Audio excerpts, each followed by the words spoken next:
Welcome to SV channel. రాష్ట్రంలోని కుటుంబాల వివరాలన్నిటినీ electronic పద్ధతిలో నమోదు చేయడం ద్వారా ఫ్యామిలీ రిజిస్టర్ రూపొందించాలని ప్రభుత్వం నిర్ణయించింది. పలు ప్రభుత్వ సేవలు పొందే విషయంలో కుటుంబ వివరాలకు సంబంధించిన నమ్మకమైన రికార్డును చూపించడంలో ఎదురవుతున్న ఇబ్బందులు దృష్టిలో ఉంచుకొని కుటుంబ వివరాల పరిశీలనలో ఏకరూపత సులభంగా అందుబాటులో ఉండటం లక్ష్యంగా రికార్డును రూపొందించాలని సర్కార్ నిర్ణయించింది. ఈ మేరకు తెలంగాణ ఫ్యామిలీ రిజిస్టర్ను ఏర్పాటు చేయడంతో పాటు మీ సేవా కేంద్రాల ద్వారా ఫ్యామిలీ రిజిస్టర్ సర్టిఫికేట్ జారీకి అవకాశం కల్పిస్తూ ప్రభుత్వం ఉత్తర్వులు జారీ చేసింది. రాష్ట్ర రెవెన్యూ శాఖ కార్యదర్శి టిఎస్ లోకేష్ కుమార్ జారీ చేసిన జీవో నెంబర్ 172 ప్రకారం ఇందుకు సంబంధించిన మార్గదర్శకాలు ఇలా ఉన్నాయి. పౌర సరఫరాల శాఖ ద్వారా తీసుకునే డేటాబేసులోని రేషన్ కార్డులో ఉన్న కుటుంబ వివరాలన్నీ రిజిస్టర్లో నమోదు చేస్తారు. ఈ రిజిస్టర్ కానీ సర్టిఫికేట్ కానీ దేనికి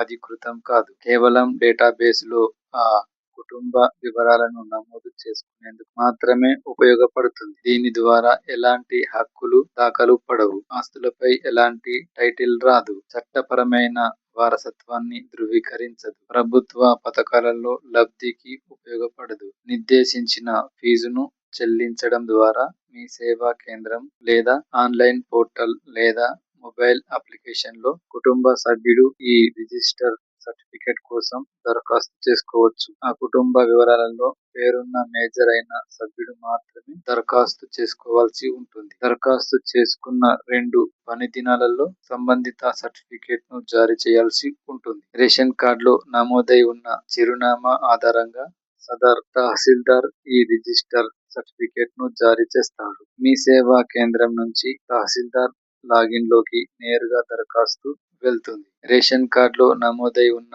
అన్ని వివరాలను పరిశీలించిన తర్వాత తన డిజిటల్ సంతకంతో సంబంధిత తహసీల్దార్ ఈ సర్టిఫికేట్ ను జారీ చేస్తారు. ఈ సర్టిఫికేట్ పై ఐడెంటిఫికేషన్ నెంబర్ కూడా ఉంటుంది. మీ సేవా కేంద్రాల నుంచి డౌన్లోడ్ చేసుకునే అవకాశం ఉంటుంది. ఇందుకు సంబంధించిన అప్లికేషన్ ప్రోగ్రామింగ్ ఇంటర్ఫేస్ ఏపీఐ ను ఏర్పాటు చేసే బాధ్యత ఎలక్ట్రానిక్ సర్వీస్ డెలివరీ ఈఎఫ్డి కమిషనర్ కు అప్పగించారు. రేషన్ కార్డులోని వివరాలను పౌర సరఫరాల శాఖ సహకారంతో తీసుకుంటారు. ఈ ఫ్యామిలీ రిజిస్టర్ సర్టిఫికేట్ సేవ అమలును ఆయా జిల్లాల కలెక్టర్లు పర్యవేక్షిస్తారు. సర్కు ఇది ఉపయుక్తం.